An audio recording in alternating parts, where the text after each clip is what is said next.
அஸ்ஸலாமு அலைக்கும்.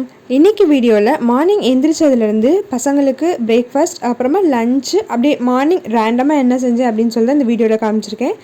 வீடியோ அது பாட்டுக்கும் ஓடிட்டுருக்கட்டும். நம்ம இன்றைக்கி மெயினாக எதை பற்றி பேச போகிறோம் அப்படின்னா பாடி ஷேமிங். அதாவது உருவத்தை சார்ந்து ஒருத்தவங்களை கேலி இல்லை கமெண்ட்ஸ் அந்த மாதிரி ஒரு உருவத்தை அப்பியரன்ஸை வச்சு ஒருத்தவங்களை பேசுகிறது. இது பொதுவாக பெண்கள்லேருந்து ஆண்களில் குழந்தைங்களுக்கு நிறைய பேத்துக்கு நடந்துகிட்டே தான் இருக்குது. இது யாருக்கு நடந்தாலுமே தப்பு தான். நாம் அடுத்தவங்களுக்கு செஞ்சாலும் தப்பு, அடுத்தவங்க நமக்கு செஞ்சாலும் தப்பு. அதுலேயும் முக்கியமாக கல்யாணமாகி குழந்தைங்கள் பிறந்து ஒரு 30 வயசில் இருக்க பெண்கள் வெளியில் இருக்கவங்களால இல்லை, வீட்டுக்குள்ளே இருக்கவங்கனாலேயே நிறைய இந்த பாடி ஷேமிங் பண்ணப்படுறாங்க. அது அவங்களுக்கே தெரியாமல். அதில் ரொம்ப முக்கியமாக என்ன சொல்கிறாங்க அப்படின்னா, உடம்பு போட்டுட்ட குழந்தை பிறந்து ஆட்டோமேட்டிக்காக பெண்களுக்கு மோஸ்ட்லி உடம்பு வர்றது சகஜம்தான். அது ரிட்டன் நார்மல் ஆகிறதுக்கு கொஞ்சம் நாள் எடுக்கும். பெண்கள் நம்மளே நம்ம கேர் பண்ணிக்கிறதுக்கு குழந்தை பிறந்ததுமே நம்ம குழந்தைன்னு அவங்களே தான் கவனிச்சிட்ருப்போம். அவங்க ஒரு 5-6 வயசு ஆகிற வரையும் நம்ம கவனம் ஃபுல்லாக அவங்க மேலே தான் இருக்கும். அப்போ நம்ம உடம்பை கவனிக்காமல் விட்டுருப்போம் இல்லையா?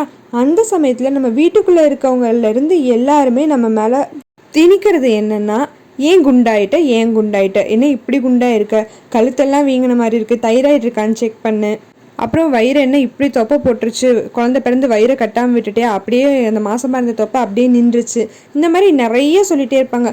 சிலருக்கு மாசமாக இருக்கையில் ஹார்மோனல் சேஞ்சஸ்னால ஃபேஸில் நல்லா பிளாக் ஆகிடும், நிறையா பிம்பிள்ஸ் வரும். அதெல்லாம் ஹீல் ஆகிறதுக்கே குறைஞ்சது 2 வருஷம் ஆகும்னு சொல்கிறாங்க. பட் அந்த 2 வருஷமோ 3 வருஷமோ அந்த டைமிங் கூட நமக்கு கொடுக்கறது கிடையாது. இன்னும் சொல்லப்போனால் ஏற்கனவே நம்ம ஃபிசிக்கலாகவும் மென்டலாகவும் ரொம்ப டிப்ரெஷனில் இருப்போம். நம்ம பாடி நிறைய கோத்ரூ பண்ணியிருக்கோம். ஒரு குழந்தை பிறந்து அது ஹீல் ஆகிறதுக்கு ஒரு 2 வருஷம் ஆகிருக்கும். அதுக்குள்ளேயே நம்ம இன்னொரு குழந்தையும் கன்சீவ் ஆகி அது பிறந்து இப்படியே தொடர்ந்து நம்ம பாடியிலேருந்து நம்ம பிளட் லெவல் குறைஞ்சிருக்கும், நம்ம போன்ஸ் வீக்காக இருக்கும், மென்டலாக நிறைய டிப்ரெஷன். குழந்தைங்க பிறந்து 1 வருஷம் 2 வருஷத்துக்கு நமக்கு சரியான முழுமையான தூக்கமே கிடச்சிருக்காது.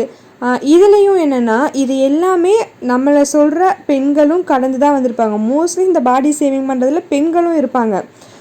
அது நம்மளை சுற்றி இருக்கவங்களா இருக்கட்டும், யாரோ ஒருத்தவங்க அவங்களும் இதெல்லாம் கடந்து வந்திருப்பாங்க. ஆனால் அவங்க அதை மறந்துட்டு நம்ம மேலே திணிப்பாங்க. அவங்க உன் மேலே இருக்க அக்கறையில் தான்மா சொல்கிறேன், உடம்பு குண்டாயிடுச்சு, இப்போ குறைக்கலன்னா குறையவே குறையாது அப்படின்னு தான் சொல்லுவாங்க. ஆனால் நமக்கு தான் தெரியும் அது நமக்கு எவ்வளோ ஸ்ட்ரெஸ்ஸையும் டிப்ரெஷனையும் கொடுக்குதுன்னு சொல்லி. இது மட்டும் இல்லாமல் நம்மளோட அப்பீரியன்ஸ், அதாவது நம்ம ட்ரெஸ்ஸிங்காக இருக்கட்டும், நம்ம ஹேர் ஸ்டைல், அதை வச்சுமே பேச செய்வாங்க.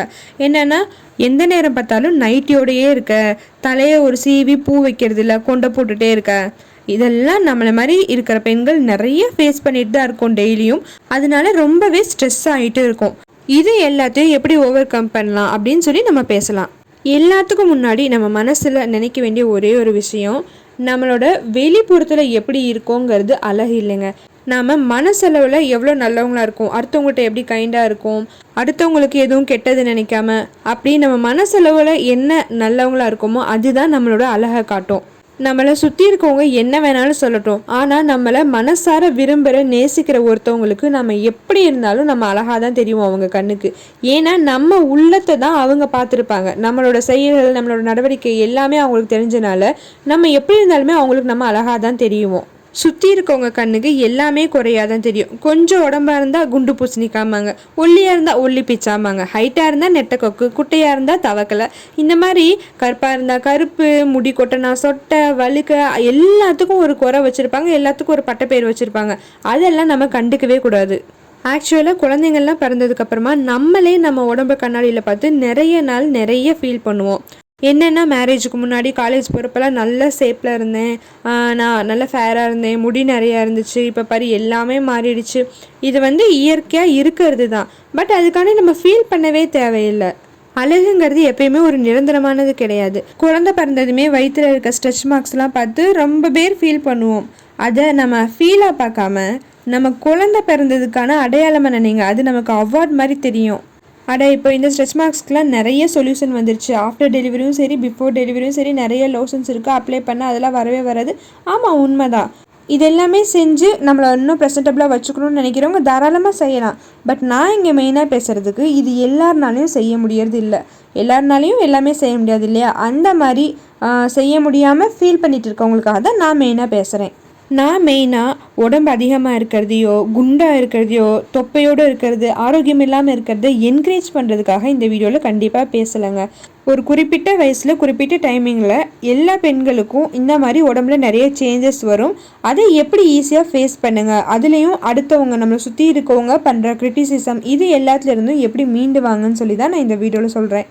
அதே மாதிரி தாங்க நம்ம அப்பீரியன்ஸ் வைஸும் என்னென்னா நைட்டியோடு இருக்கிற, கொண்டையோடே இருக்க, உன்னை ப்ரெசன்டபுளாக வச்சுக்க மாட்டேங்கிற, நல்ல ட்ரெஸ் போட மாட்டேங்கிற, சாரீ கட்ட மாட்டேங்கிற அப்படின்லாம் நிறைய கம்ப்ளைண்ட்ஸ் நம்ம மேலே வரும். நம்ம வீட்டில் இருக்கவங்களே சொல்லுவாங்க, ஏன் ஒரு சில சமயம் நம்ம அம்மா மாமியார் இவங்களே சொல்லுவாங்க, ஏன் எப்போ பார்த்தாலும் நைட்டியோடே இருக்க, அந்த சாரீ எடுத்து கட்டலாம்ல, எல்லாமே பீரோக்குள்ளே சும்மா தூங்கிட்டு இருக்கு அப்படின்லாம். பட் நமக்கு தான் தெரியும், நம்ம குட்டி குட்டி குழந்தைங்கள வச்சுருக்கோம், அவங்கள நம்ம சமாளிக்கிறப்போ நமக்கு இந்த ட்ரெஸ் தான் கன்வீனியண்ட்டாக இருக்கும், அதனால தான் இதை நம்ம போடுறோம் அப்படிங்கிறது. அதுக்காக அழுக்கு நைட்டியை போட்டுட்டு பார்க்குறதுக்கே அழுக்காக அடுத்தவங்க நம்ம கிட்ட வர்றது கூட ஸ்மெல் அடிக்கிற மாதிரி இருங்கன்னா நான் சொல்லலைங்க. நாம் நமக்கு சுத்தமாகவும் நம்ம அளவுக்கு ஆரோக்கியமாகவும் இருக்கோமா, ஓகே, அடுத்தவங்க கண்ணுக்கு விருந்து தர மாதிரி நம்ம காட்சி அளிக்கணும்னு தேவையில்லை. ஏன்னா இப்போ நம்ம அந்த மாதிரி சுச்சுவேஷனில் இருக்கோம். இன்னும் கொஞ்சம் நாளில் நம்ம எல்லாத்தையும் சேஞ்ச் பண்ணிக்கலாம். இப்போ நம்ம குழந்தைங்கள பார்த்துட்ருக்கோம், அவங்களுக்கு எது கம்ஃபர்டபுளாக இருக்கும், அவங்கள பார்த்துக்கிறதுக்கு நமக்கு எது கம்ஃபர்டபுளாக இருக்கும் அப்படின்னு சொல்லி தான் நம்ம இதை வியர் பண்ணுறோம். ஸோ சுற்றியில் இருக்கவங்க என்ன பேசினாலும் அதை நீங்கள் கண்டுக்காதீங்கன்னு தான் சொல்கிறேன். நம்ம உடம்பு குறைக்கிறதா இருக்கட்டும், இல்லை அப்பீரியன்ஸ் வைஸ் நம்மளை அழகுபடுத்திக்கிறதா இருக்கட்டும், எதுவாக இருந்தாலும் நமக்காக செய்வோம். காலம் முழுக்க நான் இப்படியே இருந்துடுவேணும் அப்படின்னு சொல்லி தான் இந்த கட்டத்தில் நம்ம யோசிச்சுட்ருப்போம். அவ்வளோதான், என் லைஃப்பில் எல்லாமே முடிஞ்சிச்சு, கல்யாணத்துக்கு முன்னாடி எனக்குன்னு ஒரு சேஃப் அண்ட் ஸ்ட்ரக்சர் இருந்துச்சு, இப்போ இனிமேட்டு அவ்வளோதான் என் லைஃப் லாங் அப்படின்னா கண்டிப்பாக அதெல்லாம் கிடையவே கிடையாது. இப்போது இந்த ஒரு பீரியடில் நம்ம குழந்தைங்க அவங்கள வளர்க்கணும் அப்படிங்கிற கவனத்தில் இருக்கிற ஒரு பீரியட், அவ்வளோதான். அப்புறம் அவங்க ஒரு 3rd ஸ்டாண்டர்ட் 4th ஸ்டாண்டர்ட் போனதுக்கப்புறமா நம்ம மேலே நமக்கு கவனம் வரும். ஸோ அப்போ நம்ம இதெல்லாமே செஞ்சுக்கலாம். இடையில இந்த சில வருஷங்கள் இப்படி கடந்து போகிறனால தப்பு இல்லை, இது இப்படியே நீடிச்சு நிற்காது. அது மட்டும் இல்லாமல் அடுத்தவங்க சொல்கிறாங்க நம்ம உடம்பு குறைக்கணும், அடுத்தவங்க சொல்கிறாங்க நம்மளை அழகாக காட்டிக்கணும்னு நம்ம ஒரு விஷயம் செய்கிறத விட நம்ம மைண்டுக்கு இது கரெக்டான டைம், இப்போ நம்ம மேலே செல்ஃப் கேர் எடுக்கலாம் அப்படின்னு தோணி நம்ம ஒரு விஷயம் செய்கிறப்போ 100% ரிசல்ட் கிடைக்கும். அப்போ நம்ம என்ன செய்யணும், பேசுகிறவங்க என்ன வேணாலும் பேசட்டும், நமக்கான டைம் வரும், நம்ம அது வரையும் பொறுமையாக இருக்கணும். தேவையில்லாத ஸ்ட்ரெஸ்ஸையும் டிப்ரெஷனையும் அவாய்ட் பண்ணிக்கலாம். ஓகேங்க, இந்த வீடியோ பார்த்துட்டு பாடி ஷேமிங் பற்றி உங்கள் மைண்டில் என்ன தோணுது அப்படின்னு சொல்லி கமெண்ட் பண்ணுங்கள். அப்புறம் முக்கியமாக எப்போ பார்த்தாலும் உடம்ப நினச்சி கவலைப்பட்டுட்டு புலம்பிட்டு இருக்க உங்கள் ஃப்ரெண்ட் இல்லை சிஸ்டருக்கு இந்த வீடியோ அனுப்பிச்சு மறக்காமல் பாரு அப்படின்னு சொல்லுங்கள். இன்னொரு பயனுள்ள வீடியோவுடன் காரிகை மேதினியில் சந்திக்கலாம்.